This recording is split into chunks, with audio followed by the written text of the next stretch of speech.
Fala pessoal, sejam todos bem-vindos a mais um vídeo aqui do VNS Soccer. E esse vídeo a gente vai começar com uma pergunta. Qual a idade correta para fazer grandes contratações, para investir em jogadores que não passaram por grandes clubes? Ou pelo menos clubes que estejam disputando grandes títulos? Essa é a pergunta de hoje e a gente vai responder através da carreira do Van Dijk, que já está na tela para vocês, tá bom? Antes da gente ir para o vídeo, vou pedir para vocês deixarem a inscrição, também ativarem o sininho, curtir este vídeo, comentar aqui embaixo e, é claro, fez tudo isso, compartilhe o vídeo com o máximo possível de gente para a gente aumentar o nosso tamanho da comunidade pertencente ao BNS Soccer. Combinado? Então a gente vai para uma rápida vinheta e na volta, mais lances do Van Dijk aqui no BNS Soccer.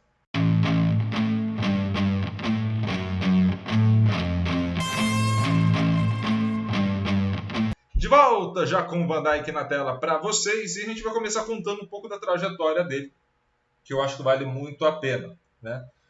O Van Dijk, olhando para as trajetórias de clube, né, ele vai fazer sua estreia profissionalmente no Groningen, então a gente está olhando para um clube de pequena expressão, média expressão na Holanda. Ele sai do Groningen em 2013 e vai para o Celtic, da Escócia. No Celtic fica a temporada 13-14, 14-15, onde ele vai para o Southampton. Na temporada 2015 fica 15-16, 16-17 e 17 até a metade, onde ele sai já em dezembro 17, janeiro 18, para a equipe do Liverpool. No Liverpool, ele faz sim seus anos, destaque seus melhores anos, né? E tem participado da seleção holandesa desde 2015, pelo menos, tá bom? Nesse cenário todo que a gente está olhando, vamos a algumas considerações. Ele foi campeão escocês, então aqui 2 títulos de campeonato escocês consecutivos. Também com o Liverpool ganhou um campeonato inglês, ganhou a Champions League, ganhou a Supercopa da Inglaterra, Copa da Liga Inglesa, Copa da Inglaterra, Supercopa da UEFA. Ele também ganhou o Mundial de Clubes, aquela partida contra o Flamengo, né, em 2019.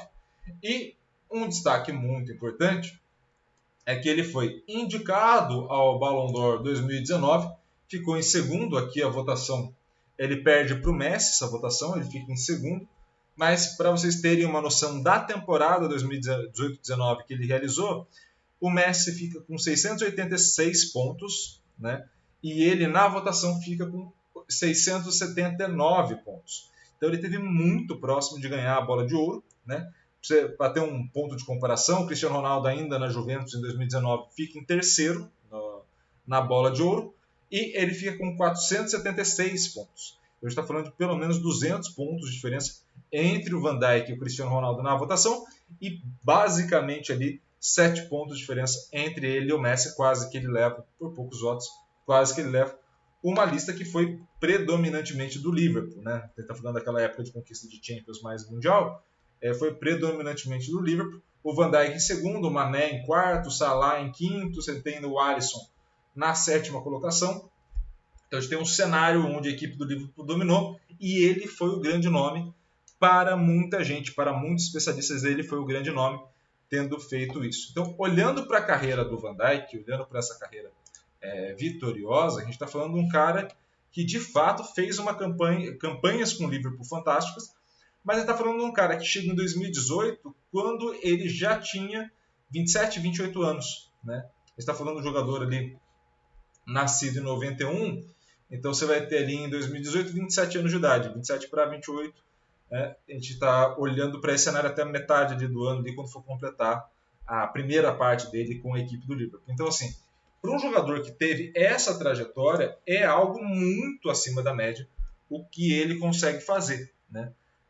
Uma trajetória onde começa mais difícil de fato, né? A gente está olhando para um jogador, e aí colocando aqui os melhores momentos dele, a gente está olhando para um jogador que não chega novo nessas equipes, né? Que é o mais costumeiro, já chega mais experiente, né? Chega de equipes em tese que não disputavam a nível europeu grandes coisas, né? O Southampton nem a nível inglês, né? Por mais que tenha chegado a uma final de Copa, mas não disputava grandes coisas no campeonato inglês Southampton. E aí ele chega ao Liverpool e toma conta da posição, né? E aí, para a gente fazer análise desse jogador, vale a pena a gente olhar as competências dele e entender os momentos da análise, tá bom? Para isso, vamos retomar alguns pontos que eu acho que são essenciais. Primeiro deles, quando a gente for olhar as ações do Van Dijk ao longo desse vídeo, todas as ações são pertencentes ao jogo. Esse é o ponto 1. Tá? Iago, mas eu ouvi na TV que o Van Dijk é muito bom nas ações táticas. Ou eu ouvi na TV que o Van Dijk é muito bom nas ações técnicas. Não, o Van Dijk é muito bom nas ações de jogo. Tá?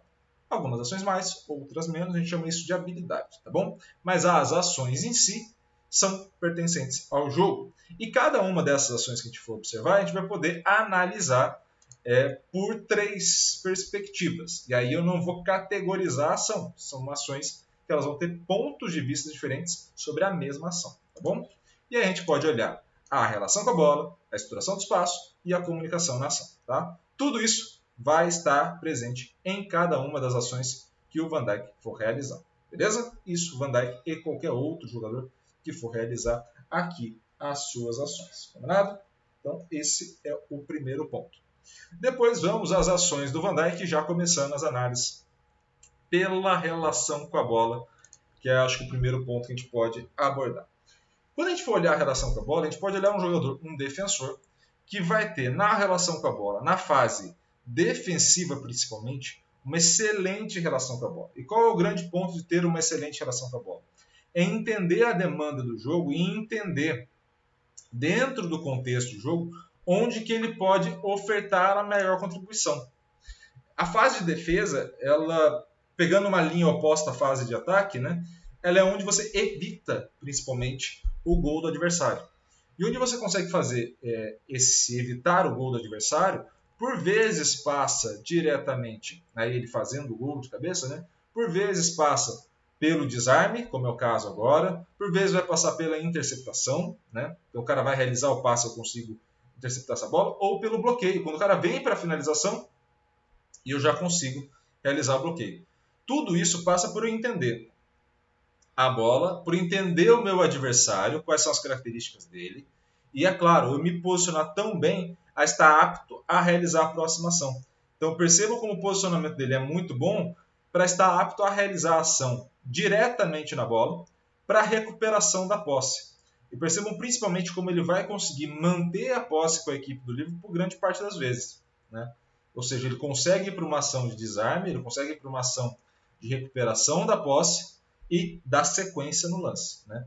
Conseguir dar sequência no ataque e aí sim, dando sequência no ataque, ele consegue auxiliar o Liverpool na fase ofensiva nessa parte inicial. Então a gente está olhando para um zagueiro muito bom, que tem uma excelente relação com a bola nesse momento defensivo, principalmente quando a gente for olhar a relação com a bola nesses casos, a gente pode olhar muito o posicionamento corporal que ele vai ter antes de ter o toque com a bola diretamente, né? O ângulo que ele vai formar, né, com o adversário especificamente, né? E aí a gente pode olhar esse embate 1 contra 1 que ele vai ter. Se muitas vezes a gente fala aqui no canal que embate 1 contra 1 dos pontas é muito bom, o embate 1 contra 1 do Van Dijk é muito bom, né?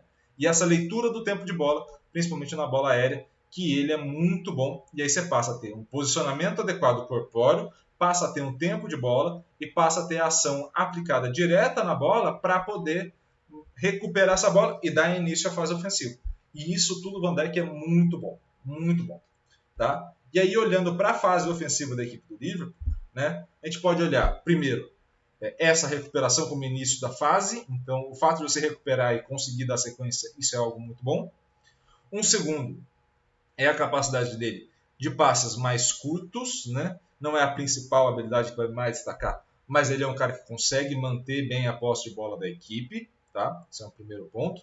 E também realiza uma série de lançamentos mais longos, e também fazendo isso, ele consegue não só manter a posse da equipe, mas também explorar melhor os espaços numa posição onde ele tenha mais controle do jogo. Né? Então, esses passes mais longos, por exemplo, né, vai fazer com que a equipe do Liverpool consiga quebrar algumas linhas com menos passes. Né?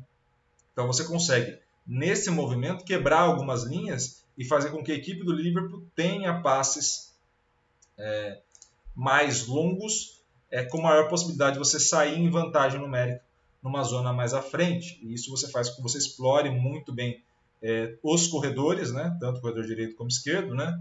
de uma forma muito boa, principalmente quando você tinha pontas como o Mané, perdão, e o Salah, tá? Então, quando você tinha 2 pontas assim, você consegue explorar muito bem essa bola mais longa, justamente pela qualidade que ele tem nessa realização da ação com a bola diretamente do passe, tá? Olhando agora para a estruturação do espaço, tá? Olhando para a segunda competência ali na nossa listinha. Dentro dessa segunda parte, a gente vai ter, obviamente, um posicionamento mais centralizado, né? O zagueiro que joga geralmente no Liverpool, ele mais um, né? E aí a gente pode colocar Konaté, ou pode colocar o Matip, enfim, qualquer outro zagueiro do Liverpool, mas ele é titular absoluto. Então ele vai estar jogando mais centralizado, mais à esquerda nesse sentido, né? Ele vai estar sempre nessa região central, né? Nesse corredor central, mas mais à esquerda, mais próximo do corredor esquerdo, tá? Então dificilmente você vai ver ele aqui no corredor direito, uma ação ou outra, mas principalmente mais posicionado nesse corredor central, indo para o corredor esquerdo, tá? Na seleção da Holanda ele passa a jogar com 3 na linha de defesa, e aí ele joga um pouco mais centralizado e o Ake joga mais à esquerda, tá? Olhando para essa situação, o posicionamento dele no espaço, tá? Olhando esse posicionamento no espaço, a gente pode olhar alguns outros pontos. Primeiro, vale destacar, ao longo da fase defensiva, o ângulo criado entre ele e o jogador adversário para a recuperação da posse da bola. Ele é um cara de uma leitura muito boa de tempo de bola, como a gente falou já na relação com a bola, mas principalmente nessa questão do desarme, ele faz uma trajetória na movimentação dele, né? Ele faz uma trajetória que permite ele ter um ângulo adequado na hora do desarme. É muito interessante olhar como ele consegue antecipar cortando o caminho, né? Não tendo esforço absurdo, né? ao longo da ação. Ele é um jogador muito bom, uma leitura de jogo muito grande, e ele explora muito bem essa questão do espaço. Ele consegue ter uma leitura tão boa que economiza, parece fácil a ação para ele, né? Então você tem a nítida sensação que não vai ser recuperada essa bola e ele vai lá e recupera, né? Então, é um jogador que tem essa leitura, por exemplo, para ter um ângulo adequado, para ter um tempo adequado e, principalmente, tendo esse ângulo adequado e tempo adequado, ele consegue fazer o desarme, né, que é um ponto importantíssimo para o zagueiro, mas, principalmente, ele consegue fazer o desarme já dando sequência. Então, ele tem uma leitura muito adequada do ângulo e da distância, cujo qual ele vai levar vantagem em relação ao zagueiro. Como ele é um cara muito físico, ele consegue ganhar muito nesse jogo de corpo, né? E aí, ganhando nesse jogo de corpo, ele consegue ter, é claro, uma vantagem nesse sentido, tá?